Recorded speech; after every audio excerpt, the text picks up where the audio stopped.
Session, March 4th, 2020 session to order. Caller, we had moved an agenda item from this morning to this afternoon. Oh, yes, let's call the roll first. See who's here. Fritz. Here. Udaly. Here. Wheeler. Hardesty. Here? Do you want to read the council rules first? Yes, if you'd like to read an abbreviated version. I think we have well-behaved people in the audience now, so a very short, sweet, to the point one would be great. I'll shorten it real quick. Welcome to Portland City Council. The City Council represents all Portlanders and meets to do the city's business. To participate in council meetings, you need to sign up in advance outside. When you do participate, please state your name for the record. Your address is not necessary. And please disclose if you're a lobbyist or if you're representing an organization, please identify it.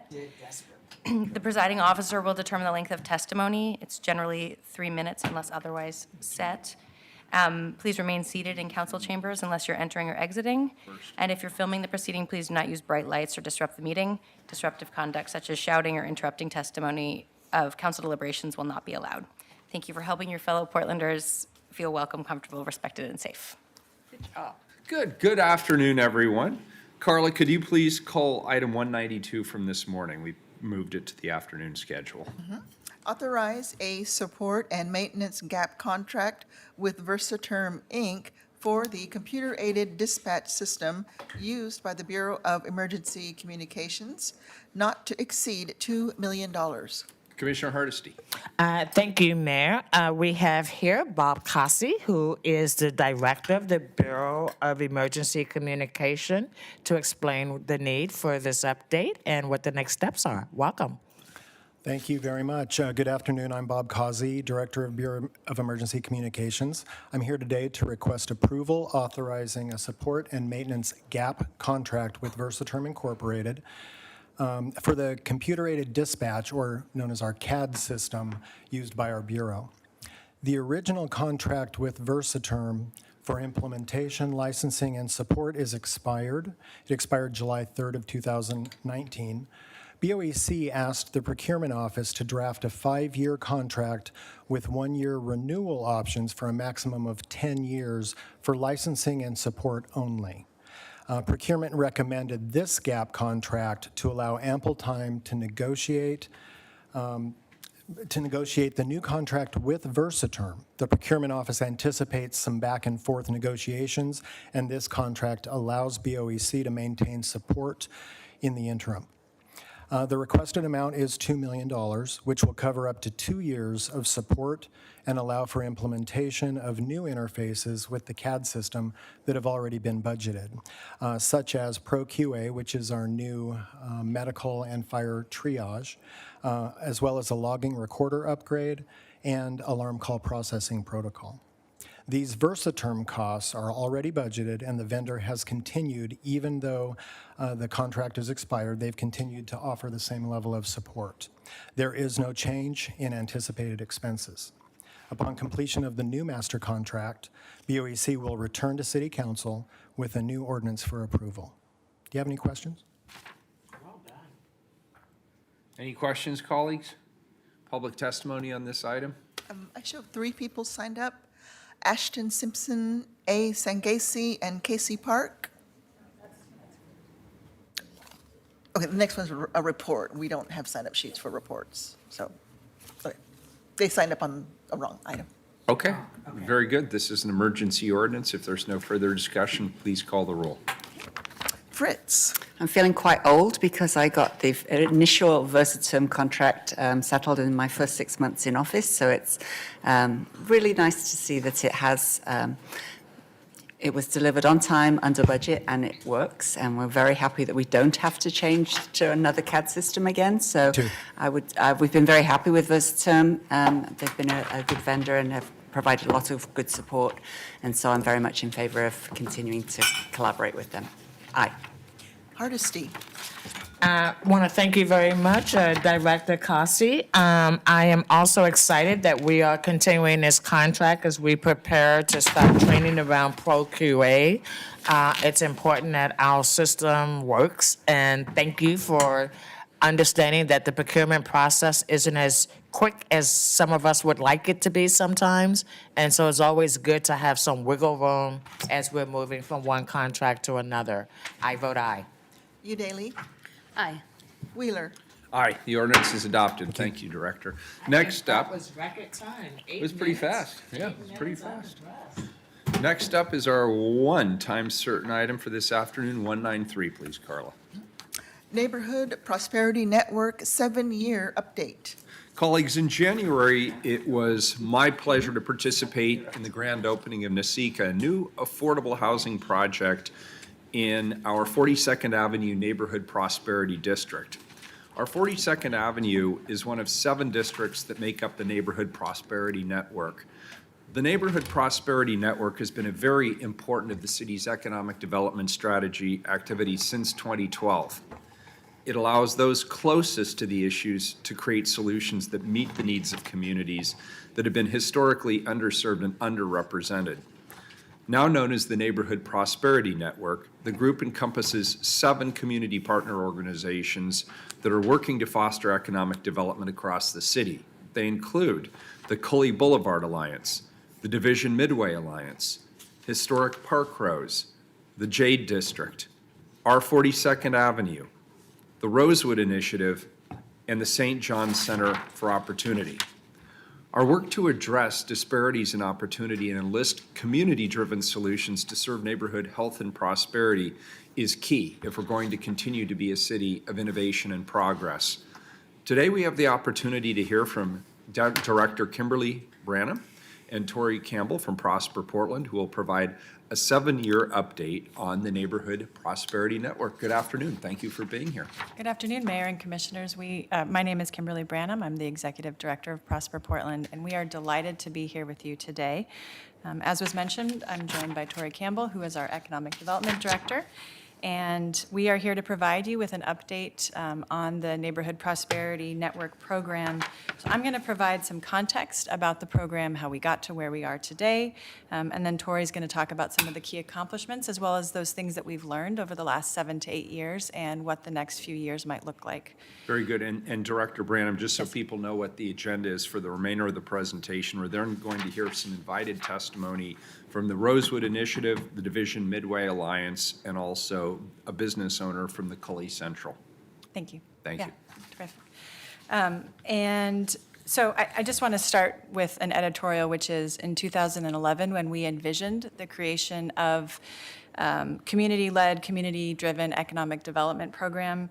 We kind of, our highest aspiration was that we would have a number of community-led organizations that were engaged in economic development. But it was really an aspiration, and we are just, as we look back on this, we are so proud of what we've accomplished over these last 8 years through these partnerships. It really has transformed, from our perspective, the ecosystem of community-led, community-driven economic development in the city. And what you're going to hear and what you already know through these partners is that they have made such a significant and outsized impact in each of their respective areas in a way that is very much tailored to their individual communities. So I'm not going to take too much time giving the preamble because we want to make sure that you're hearing from them, but we are really heartened by this and by your continued support for this partnership, so thank you. So the Neighborhood Prosperity Network program is directly aligned with our strategic plan. We apply our work to support community capacity and workforce development, as well as to make connections with business development and technical assistance. So all of this that you see in the black ring, as well as commercial and mixed-use investments, really to achieve productive partnerships with the community to solve those things that we cannot solve by ourselves and which in many ways are better solved through partnership, as well as to ensure that we are supporting equitable wealth creation through business development and property ownership, as well as increasing access to quality employment and creating healthy, complete neighborhoods. Kimberly, is that slide fuzzy or what's going on? Maybe I'm just losing my eyesight. Is it fuzzy? Fuzzy? It is a bit fuzzy. Okay. Well, okay. It's not showing up that way though on your laptop? It's not. Okay, all right. We can find another more crisp Yeah, one. we'll find a better one. All right, no worries, thank you. The Neighborhood Prosperity Network is our city's signature community economic development program. And the overarching approach, as I've mentioned, is a community-led, community-driven, inclusive economic development approach. In 2011, we selected the districts that you see here based on the demographic and business characteristics of the area. So in particular, we highlighted areas with higher level of poverty than the city average, lagging commercial investments, and a higher concentration of people of color than the city average. We also looked for strong assets in terms of community capacity. So we went looking for communities that had muscle memory or had institutions that we could work with, community institutions or nonprofits who we could engage to do this kind of community-led, community-driven work. This program built on input that we received from key community partners, as well as an analysis at the time that showed that compared to other cities across the country, Portland had relatively few community-led organizations focused on economic development. By contrast, we had a lot of community capacity around affordable housing, even a very significant understanding of land use, but this was an area when we compared ourselves to other cities that we saw we had room for growth. So this map shows the location of each of the 7 districts, 6 of which are within micro tax increment finance districts. The micro TIF districts were created to ensure that the community-based organizations could help impact the physical environment. So each district was created to ensure that there would be $1.25 million generated between 7 to 10 years to be used by the communities to impact local community development, local economic development. St. John's is in North Portland and is included in the Interstate Tax Increment Finance District, so that's a slightly different model. Commissioner Hardesty has a question. Please. Thank you, Mayor. Excuse me, Yes. is that tax incremental financing that has been financing these locations? Yeah, so it's a mixture of funding sources, so tax increment finance, as well as general fund, as well as revenue share, which is just another way of talking about property taxes. It goes within that 1.25 million revenue source. And I think, do we use E-zone and community development block grant dollars as well? Commissioner Fritz. My recollection is it was just the city's tax increment finance, that it doesn't affect the school districts or the county. Is that correct? No, the No. county's.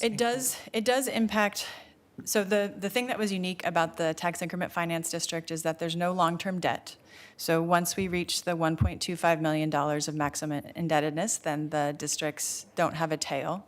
And that because revenue sharing kicks in at 10%. So at the point at which you are collecting 10% of the maximum indebtedness, which in this case would be about $100,000 a year, then you start to begin to share the excess revenue with the city and the state school fund and the county. In this case, the city and the county determined that they would dedicate their revenue sharing portions to these districts, which have allowed for a lot of the programming and operating revenues and programming. So that was a choice that was made by City Council and Multnomah County at the time, and so it really did have very minimal impact on the county, the state, and the state. It's not your standard tax It's increment not your financing standard. district. It's a very different model. And Yes. when Kimberly's saying we, she did this with Mayor Sam Adams. So it's really cool that you started it and now you're the director of the Portland Development Commission and have seen it through. Thank you. And Yeah. it, you know, also the context is 2011, we're still in the middle of the recession, Yeah. and yet they were looking at where are the areas that most need the economic boost. Yeah. So Well, I really appreciate that, and I have other partners here. So Dana Decline, who was program manager, who's been with us throughout, and so we've had phenomenal partnerships, and we are really proud of what we've accomplished since 2011. Thank you, Commissioner. Commissioner Hardesty, do you have a question? Very Okay. good. I'll wait, I just wanted Sure. clarification. Yeah, Okay, so good, the, I'll just quickly mention that the program for each district is led through a place-based, community-driven economic development nonprofit organization. And so they each have hired a full-time district manager. They each have a community-directed board, and they each are really powered by volunteer and community support. So in the last year, we have taken a look at how the districts have evolved. As I mentioned, we wanted to make sure that the program was focused on ensuring that historically marginalized communities could remain and grow in the neighborhoods. And so we were looking at the demographic information as well as some other socioeconomic information that I'll speak to. And so just want to point to a few demographic data points that indicate that the districts remain more diverse than the rest of the city, and it points to the unique characteristics of each of these districts. We don't have 7 districts that are all the same. They each have their own composition, and so, for example, the R42nd community is 16.1% African American as compared to 6.3% in the city as a whole. The Rosewood community is 23% Latino as compared to 10% in the city. The J District community is 23% Asian American, which is almost 3 times as much as the city as a whole. And we have more than double the percent of Pacific Islanders in Park Rose compared to the city. On the next slide.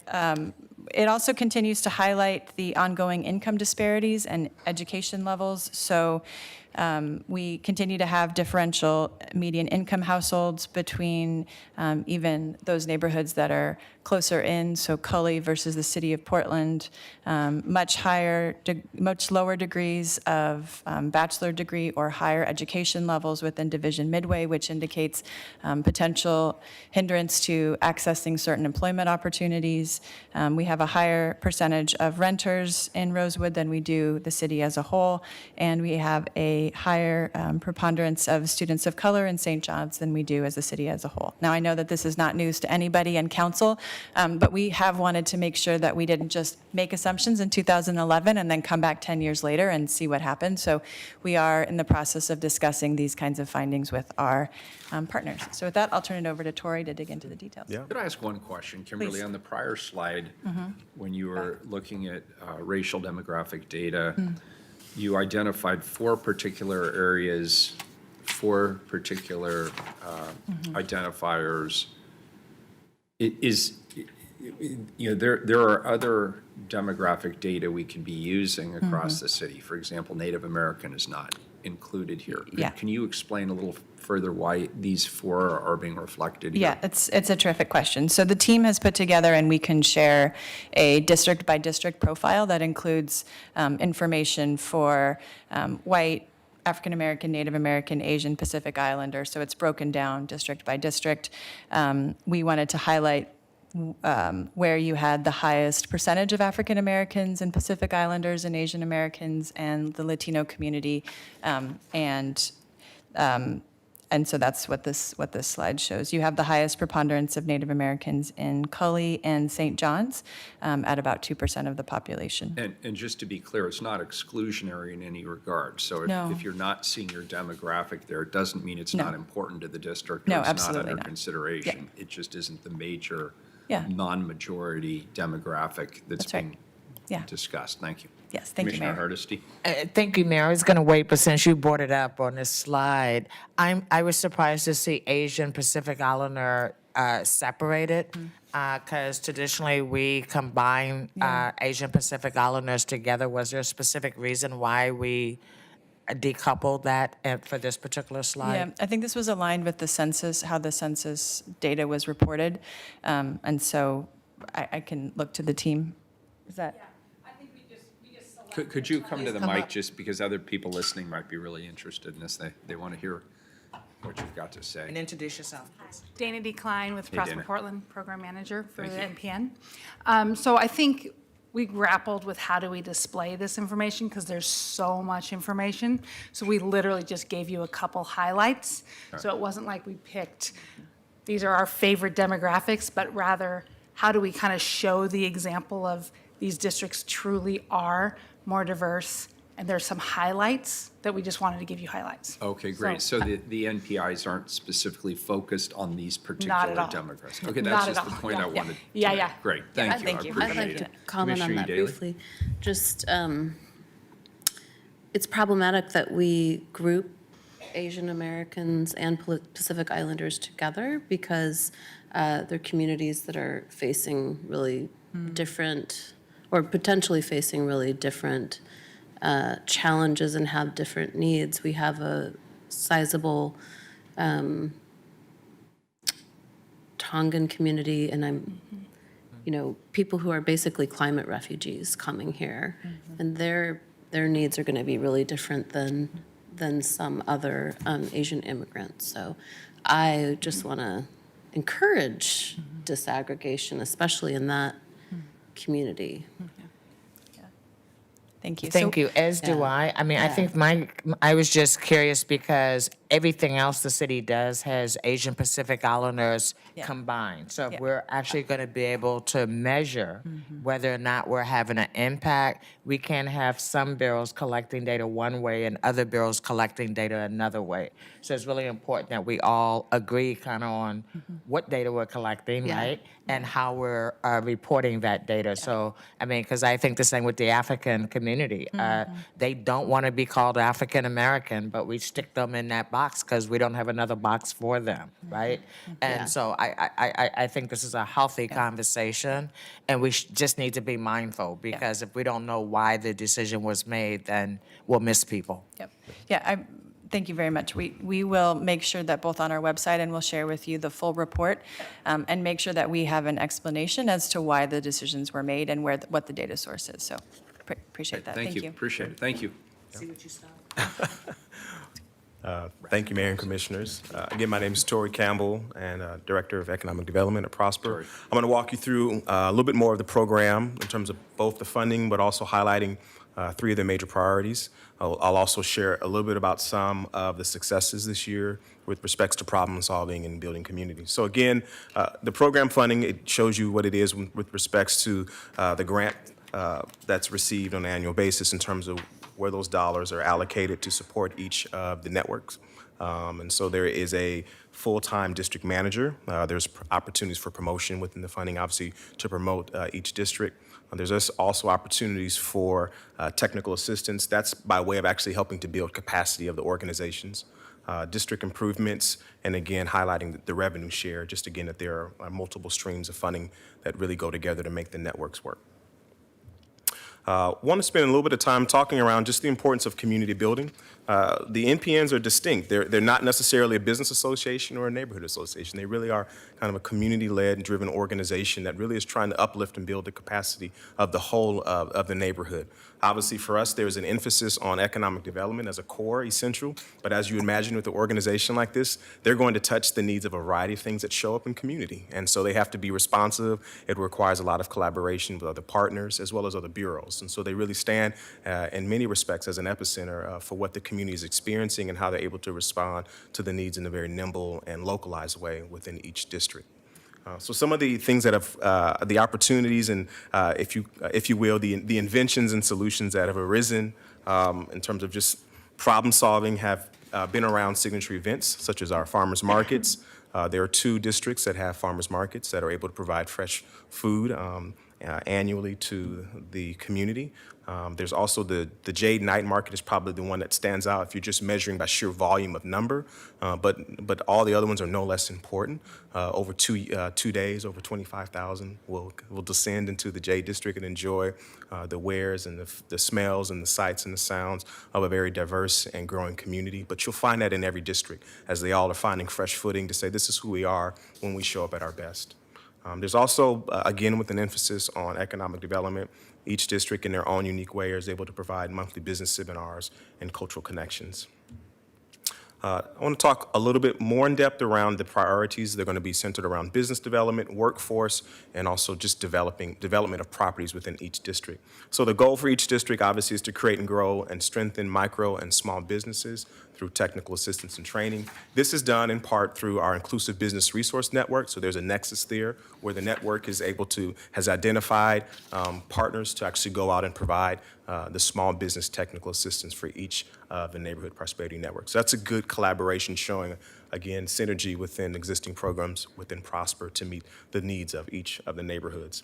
I believe this year 62 businesses receive long-term small business support, where 134 businesses throughout the district received light touch. And so it shows you that both and is necessary and needed And that flexibility of working within our programs is providing the opportunity for businesses to call those communities home, to stay rooted, and also grow and expand. The next priority is connection to employment. Obviously, workforce is incredible. We've talked about the profile of each district and why we have chosen them in terms of a high concentration of diverse populations, but also poverty is expressed there. And so we felt like one of the core things for people to be able to live in place is to be able to find meaningful work that and jobs that are pay a livable wage. So, bless you, Commissioner.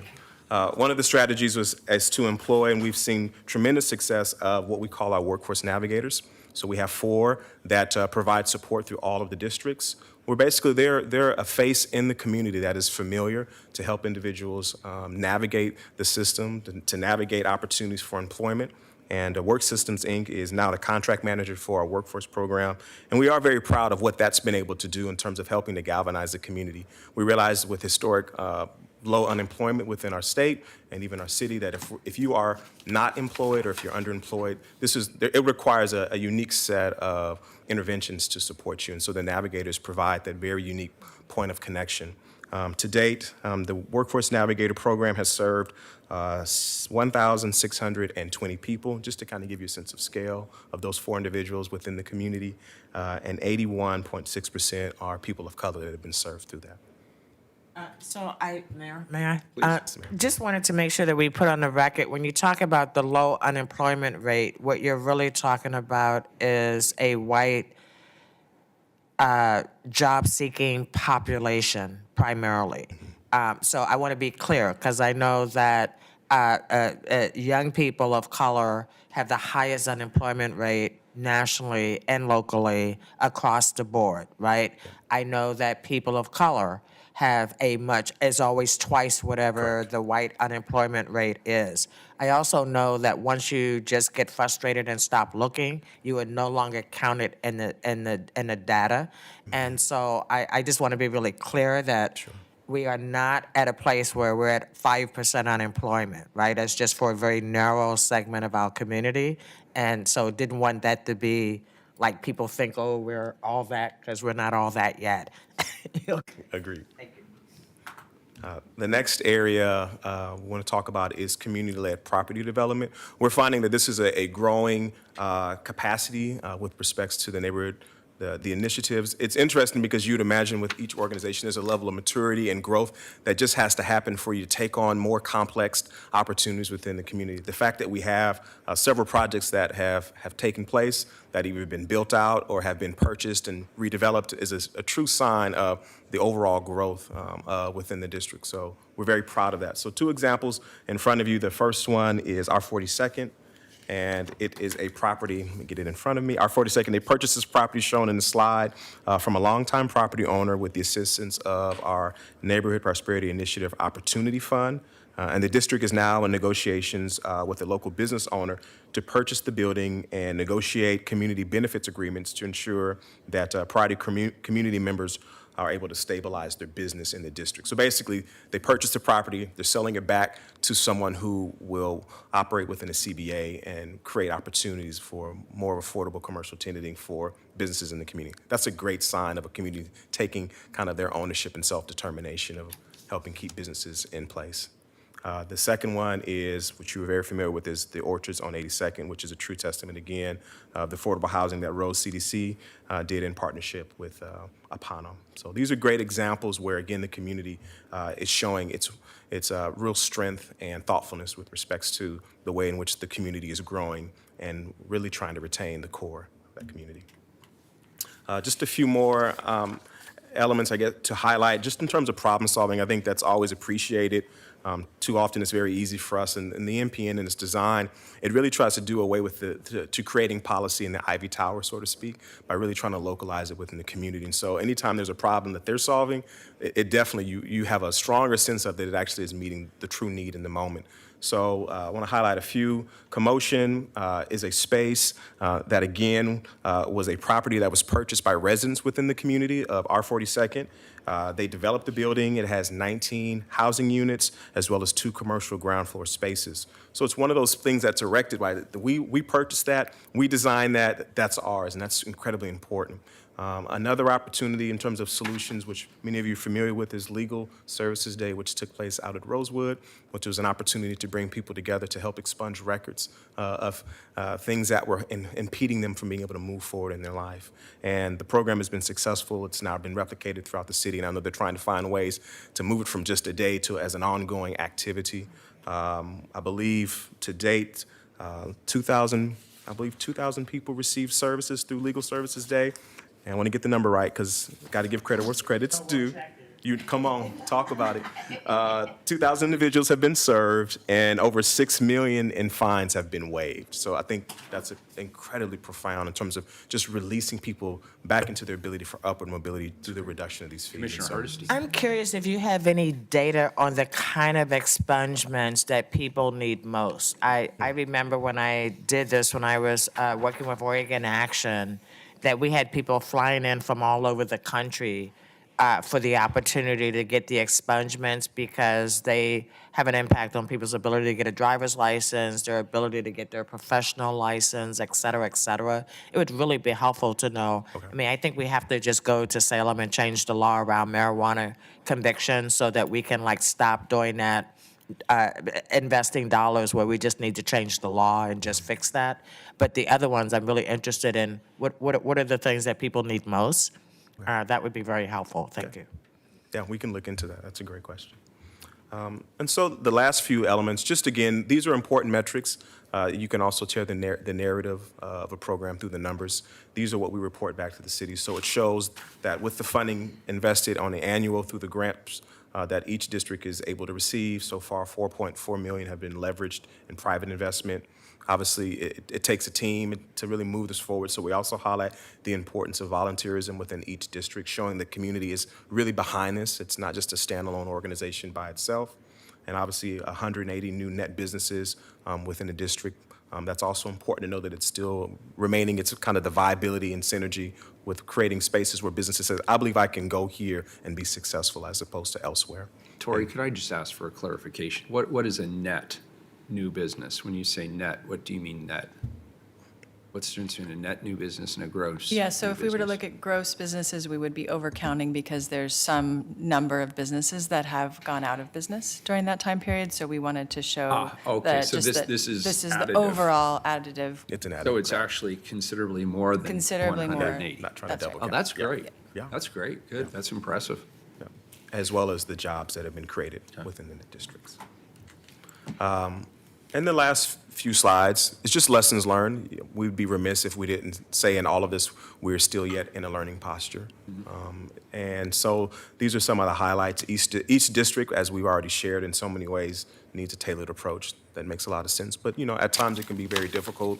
In the business of life, you want to just kind of put a blanket on everything and say, this is for everyone. But the more tailored we see, the more important the outcomes are in terms of meeting their goals. Building relationships are key. I think we know that's incredibly important, particularly with the shifting demographics in our city. Relationships really are at the core of everything we do.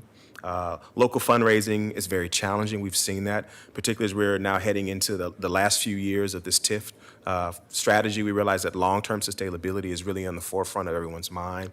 And so some of the efforts we've put in the last few years have been helping build the capacity of grant writing, also starting to look for other revenue streams and things like that. So we'll continue to press into that, knowing that we want to see these organizations and the concepts and really the work that they're representing in their communities be sustainable. And then access to capital is necessary is necessary to gain community benefits. It takes money to make money. You have to be able to have capital in order to move things along. And so those are also just lessons learned with respect to how do we find that, how do we source that, and ensure that those dollars are available. The last thing is just next steps. So again, support community-led property development. We still want to continue to strengthen each district's ability to do that in their own timing and sequence. It's different for each one, but still an important component. We're also exploring, as I mentioned, other funding mechanisms. And again, just strengthening the community boards. As you know, everything rises and falls with leadership. And so the boards play a very important role in support of the district leads to be able to make sure they are not only diverse and representative of the community, but they also are healthy and active in order to be that backbone for the work that's at hand. So, questions? I had one question. on one of your early slides, you don't need to find it again, but you were talking about the Neighborhood Prosperity Network, and you were talking about technical assistance with regard to business development. Is that coming through the IBRN, or is that a completely separate parallel program? Yeah, it's coming through the IBRN. It is. Yeah, so Okay, that's the there- nexus, yeah. You were just making the point that the programs are in alignment. Correct. Great, excellent, thank you. Appreciate that. Commissioner Hardesty has a question. I was intrigued to see that in J District, 55% of the employment is white collar. I'm kind of shocked by that. So does that mean that there is a high level of doctors, lawyers, those kind of professionals in the J District as compared to, say, some of the other districts? For example, there are some that are kind of evenly divided between service and blue collar, but that white collar number really stood out for me. Yeah, I think we have our liaison to the J District who's here, so we can confer and then come back up. Thank you. Yep, on that one. Very good. Okay. Excellent presentation. We'll hear now from invited testimony. We have Ashton Simpson, Community Asset Planner for the Rosewood Initiative is here, and Leisha Shrestha is here from Division Midway Alliance, the Executive Director. Thank you for being here. Didn't you walk in with that cute little kid? Yeah, he's over in Commissioner Udaley's office. Yeah. That's You know, he was here a couple weeks ago. He wanted to talk on the mic really bad. So we also have, is it A, Sangasi? I I'm feel sorry? like we should have special accommodations Thank for you. children that come and sit Thanks through for being here, council A. to at Appreciate least it. get we do. one shot at the mic. I agree with that. Yeah. Youth voices Okay, I'll matter. pass a resolution. Yeah. That Thank sounds you great. all for being here. We really appreciate it. I don't know who wants to start, or if it matters who starts. Okay. Very good. Thank you, first of all. Good afternoon, Commissioner Udaley, Commissioner Fritz, Mayor Wheeler, and Commissioner Hardesty for this opportunity to share one of our program highlight on Cultural Liaison Support Program. Before I start, as you may already know, that Division Midway Alliance is uniquely positioned in the heart of Midway District, which is home to longtime East Portland residents, first and second generation immigrants, and newly arrived refugees. 51% of our community members who live in the district are non-English speakers. We did a community visioning session in 2018 with 90 community members from Afghani, Burmese, Bhutanese, Somali, Latino, and Pacific Islander communities, and they really helped us identify some of the issues and concerns that they have. Some of the highlights of the session was they need a community and business incubation space in our district. And the other thing that they talked about is it is very difficult for them to comprehend classes and services that are offered in English and are very advanced. As a way to address some of the issues, we launched Cultural Liaison Support Program to serve these communities, and we are launching Entrepreneurship 101 workshops for limited English language proficient groups who wants to start their own small business. With the support from Cultural Liaisons, we served 1,017 community members since August 2018. This approach has not only supported our existing programs, but also helped us leverage the resources to start new programs, receive grants, and partner with city bureaus. Some of the examples are our existing programs such as Storefront Grant and Business Support Program are now more accessible to minority business owners. 5 out of 9 grant recipients are minority business owners. Similarly, now we are able to provide language support to community members during one-on-one business advising session. This approach also helped us build capacity within the community. And as a result of that, a community member led the community gardening trainings, and 12 households have access to land to grow their own food, and we are starting a farmers market in 2020. And we also saw a significant increase in participation from communities of color at our annual event, Festival of Nations. Last year, 75% of the festival planning community members are from communities of color, refugee, and immigrants. And that changed the whole scenario, participation and everything. And we are also able to leverage the Cultural Liaison Support Program to start a new program called Youth Environmental Leadership Program, where youth of colors lead the environmental awareness training, physical improvements in our community, and they are leading a cleanup day on 4th of April, and you are all invited. You can go to our Facebook page and just register there. Just an invitation. And we are also a public site of TriMate Low Income Fair Program. It is all because of Cultural Liaison Support Program, because 50% of the members enrolled received language support through this program. So what we have learned from this process and experience is that the best service can be given to communities when we adopt practices that are holistic in nature and culturally specific in approach. And thank you for NPN to provide that opportunity through this partnership. Yeah. Thank you, appreciate That's it. What day was your cleanup day? 4th of April. April 4th? Yeah, it's from 10 to 12. I need to go back and check. I don't Okay, and if people wanted to find information on that, Yeah, they could go to it's the in our website? Facebook. Yeah, Very Facebook. good. Yeah. On Facebook, And thank you. Instagram too. Appreciate it, Yeah, thank you. Thank you. Good afternoon, Mayor, Commissioner Udaley, Fritz, and Hardesty. My name is Ashton Simpson. I'm the Community Asset Planner at the Rosewood Initiative. And we're a community center that hosts a whole host of responsive programming for a diverse community. Tori kind of stole my thunder a bit talking about Legal Services Day, so I'll talk a little bit about the Low Income Fair program that we just took on at Rosewood, where we sign folks up for Low Income Fair. And in doing so, we do everything but print the card out. So from the time we submit the application, within a week or two, they have their card in their mailbox. So that saves them the trip of coming down here to Pioneer Square to get an ID. So that has been of great benefit to our community. And since 2019, we've been busy taking those same community voices and creating the Rosewood Equitable Neighborhood Development Plan. It's a lot, I know. But it's great work because it is driven by the requirements outlined in the J.P. Morgan Chase Planning Grant that we were awarded last year, and is rooted in developing Rosewood into a more vibrant, safer, and healthier community. The framework for our plan is to develop 3 to 5 key sites in the half-mile radius of the Rosewood Community Center and build on investments being made by the City of Portland.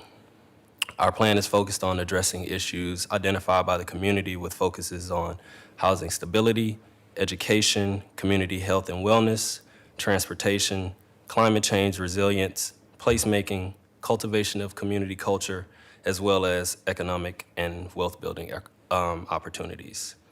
For Rosewood's part, this planning process is part of a broader strategy to mitigate involuntary displacement by taking control of underutilized land in which our organization would develop while being advised by those same community voices. It's also very important that we have a long-term coordinated vision while aligning public investment strategically and creating a healthier neighborhood. Over the next 3 months, we will be working with Sera Architects, that's S-E-R-A, Metro, a PSU MERT team, and Eco Northwest to develop our Equitable Neighborhood Development Plan. And this work will be guided by heavy community involvement, building on the strength of surrounding community partner networks and incorporating the major public investments into a safer and healthier and better connected community. Currently, Portland Parks and Rec is set to invest $16 million in the Park Lane Park expansion, 21.7 in safety and repaving improvements along Stark and 162nd have been programmed by PBOT, totaling $37.7 million of public investment committed to our community. And oh, by the way, if the T2020 ballot measure passes, there will be an additional $90 million of funds on 162nd. So the work of the Rosewood Equitable Neighborhood Development Plan would be to connect those major investments with extensive community engagement and workshop sessions to create our plan, which we will use to develop the area from within for years to come.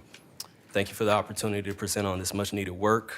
We look forward to continuing our efforts to achieve a safer, vibrant, and healthier Rosewood. Thank you. Thank you. Appreciate it. Commissioner Hardesty. has a Thank you. I question. just had one question. The knock 90 million, where did you say that would come from? The T20, sorry, Yeah, Get right. There 2020. Yeah, we don't call it Yeah, we don't call it T2020 that anymore. Ugh. Sorry, that's my mistake. No, are we talking about the transportation bond? Yes, ma'am. Thank you very much. I Yeah. was like, I was just trying to figure out what you were talking about, because I, Oh, no, absolutely. thank you. That is a many. shameless and totally appreciated plug.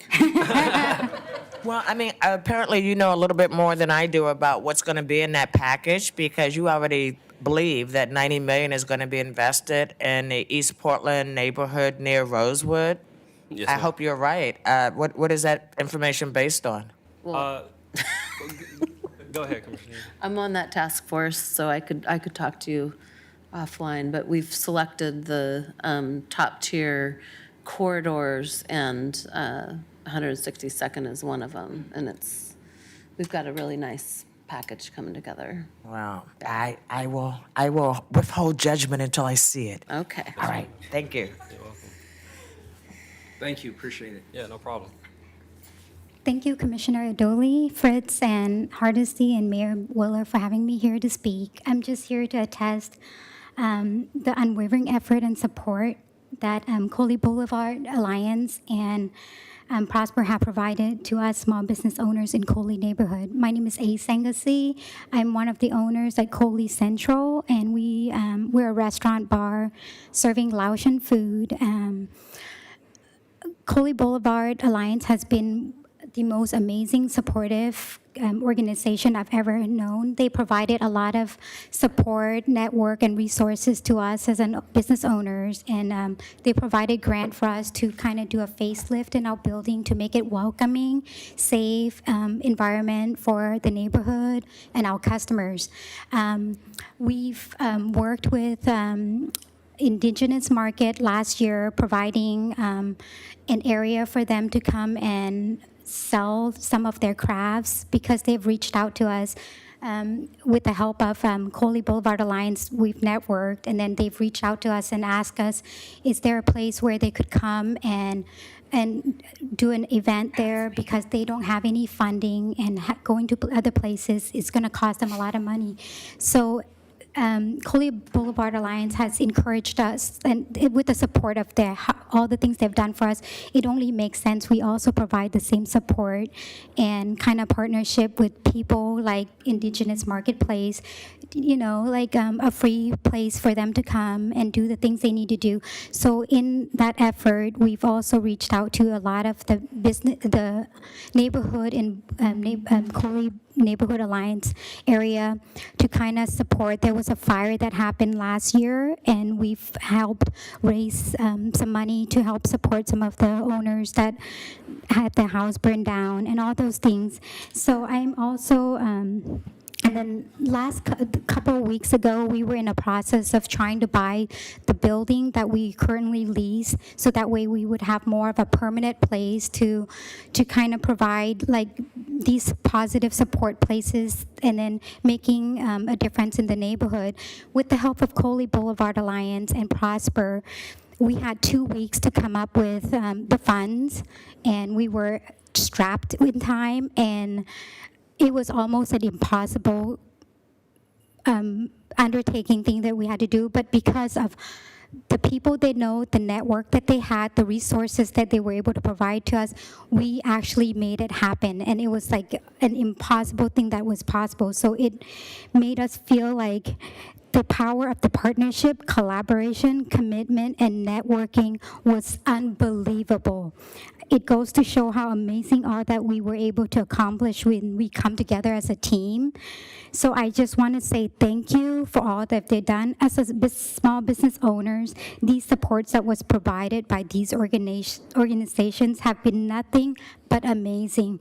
Our gratitude and appreciation will never be enough. And I just wanted to make sure that it is highlighted that the things that they've done, the efforts that they've provided for us, it's more than I could ever ask for as a small business owner and as a first-time business owner.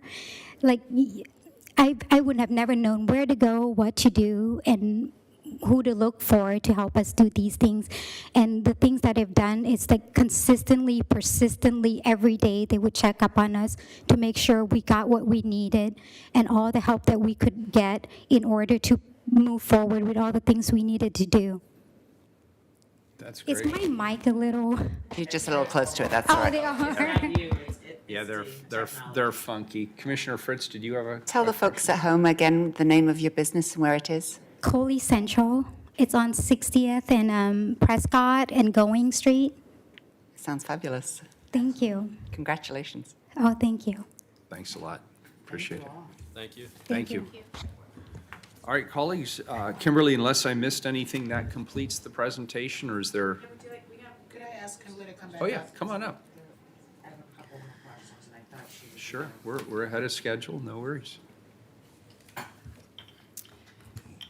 Thank you, Mayor and Commissioners. So we wanted to respond to the questions around expungement and what for. Good. What was expunged, and then the composition of the workforce within the J District. So within expungement, what has been found is that traffic charges that then go unpaid and lead to license suspensions are particularly problematic, as are low-level drug offenses and drug charges. So we work through the Metropolitan Public Defender, which is our partner in this work, and so we can get more fine-grained information if we wanted to share that in a legislative way, but just from a high level, those are the major challenges. Thank you. Yes, they get money from us from several sources, so the next time they're in front of us, I'll make sure to ask them for more details about that.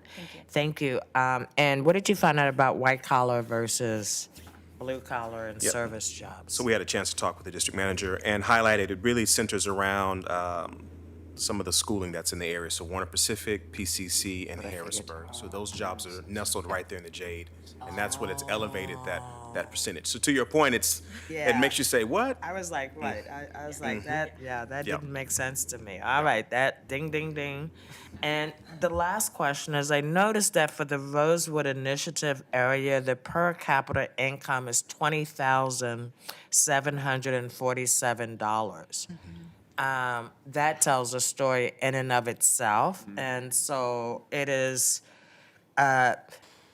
how are the efforts that we're doing through this actually raising the income of residents in the Rosewood Initiative area? I mean, I think that there are some low ones, but that's the lowest one I saw based on your report. Well, I mean, I think we can share our perspective on that. I would say that just starting back, if we go back to 2012, Rosewood was a partner who very early on indicated that creating connections to quality employment was a more appropriate intervention for their district than having such a focus on supporting individual businesses. So Jenny and her team here can talk a little bit about all that they've done to make sure that they have a robust partnership with Southeast Works, that they have a lot of connections to employment for people who are formerly incarcerated and who are within the district. But I think they have also looked at how they partner with local schools, and they have a program for English language learners. I mean, they are actively working to make sure that people have the opportunity to connect and to grow their incomes, and to identify those barriers that come up to employment. So expungement to make sure that you can actually have a driver's license can be a really important endeavor. Absolutely, and especially if the median rent is $811, if you are only making a little over $20,000 a year, you can't rent in Rosewood area if you are working minimum wage jobs. And so it really does highlight the disconnect between where we think housing that is naturally affordable is, and actually where people who are desperate and really on the edges of housing security, because I know folks in Rosewood pay more to get into substandard housing, and then they can't actually afford to get out of that substandard housing because of first, last security deposit, and pet rent in order to move into another location. So I hope we're able to with the information that you've been able to gather, have a more robust conversation about what additional supports, because clearly, just building housing at 60% of MFI is not going to move the needle at all in Rosewood. Yeah, So thank you both. Thank you. I'd like to hear something about the future as well. I mean, obviously Yeah. relationships matter, and I Yeah. think I recognize just about every single person in the room right at Yeah. the moment. Yeah. And you've built up a community around these programs. What's next? Where are we going from here? It's a really important and good question, and I think one of the, it's the question that we've been having and will continue to have with each organization. From the onset, we anticipated that each organization would determine what its path should be. So whether an organization wanted to eventually become a community development corporation or become part of another existing nonprofit organization, or if 7 to 10 years felt like the right term of their interventions. And so I think we are at a staff level having those conversations with the district managers and with their boards about what the future looks like. There are some districts like our 42nd and the Cully Boulevard Alliance, which is actively, with the support of resources from Metro and through the general fund, considering the potential of a new tax increment finance district, which would support larger scale projects. So I think we are in active conversations. I don't feel like we can at this point forecast, but from our perspective, this remains a essential ecosystem within the city of Portland, and so we want to do whatever we can to continue to make sure that they are resourced and supported. One of the things that Tori mentioned is how challenging it's been to raise funds, and I just want to underscore that the Neighborhood Prosperity Initiative districts have done an exemplary job of raising funds for projects and programs. So they really have met or exceeded what we thought they would achieve when we were business modeling this out in 2012 for overall grants.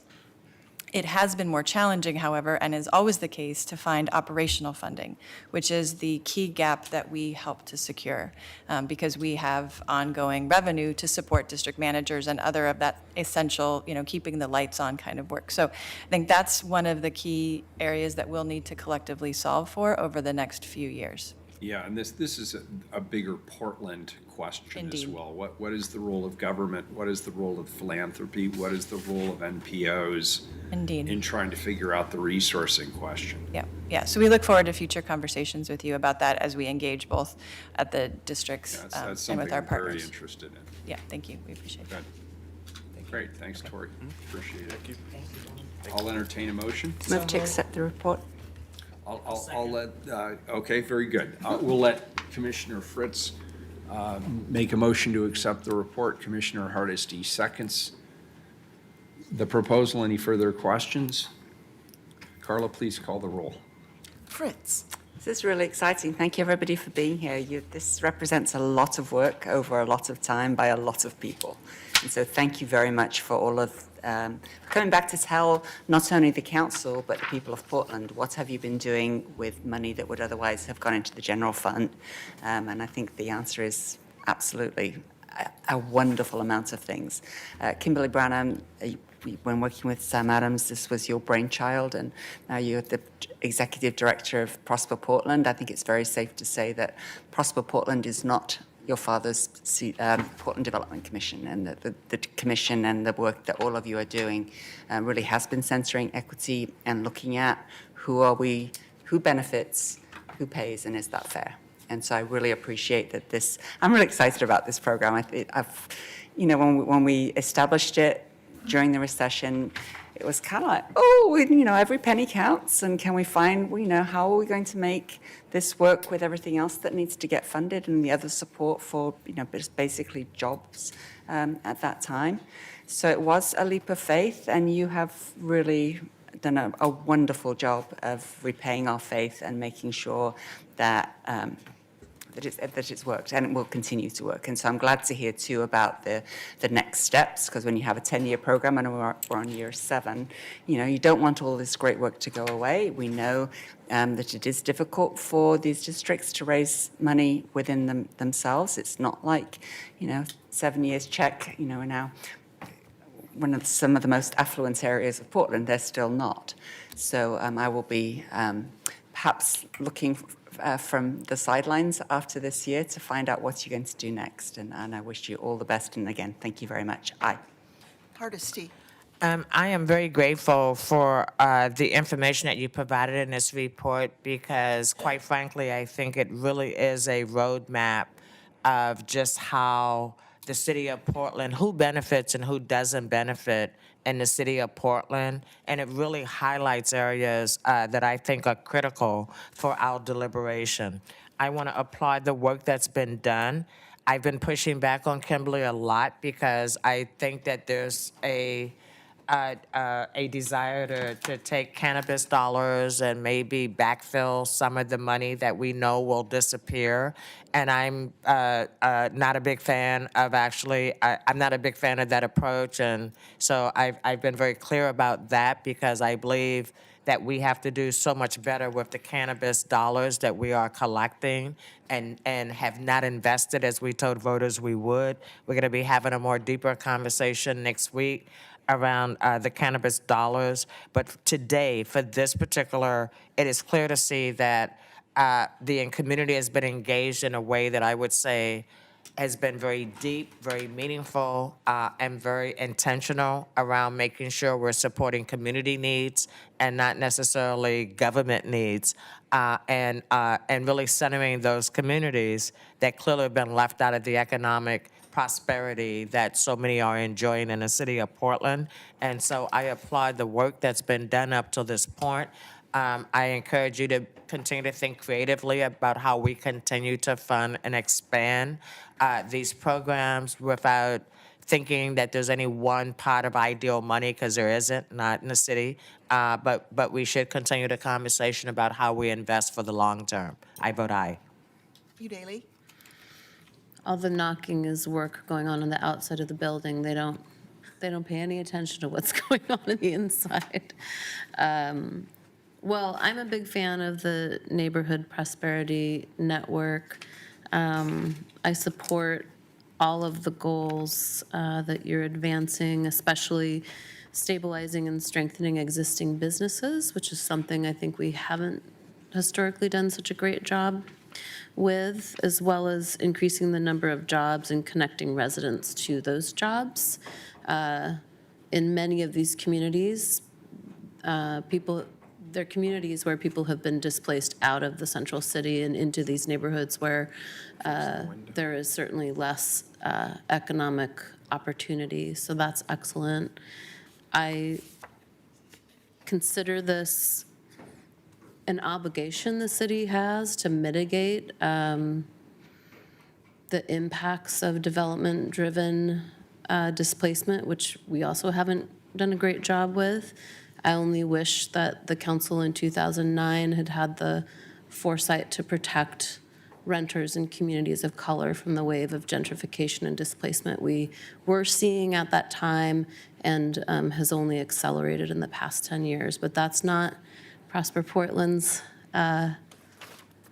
arena, and I don't want to rain on your parade. This is great. It's just a moment to reflect on what could have been and what needs to happen moving forward. I'm happy to support this. I vote aye. Wheeler. Well, first of all, let me just say this.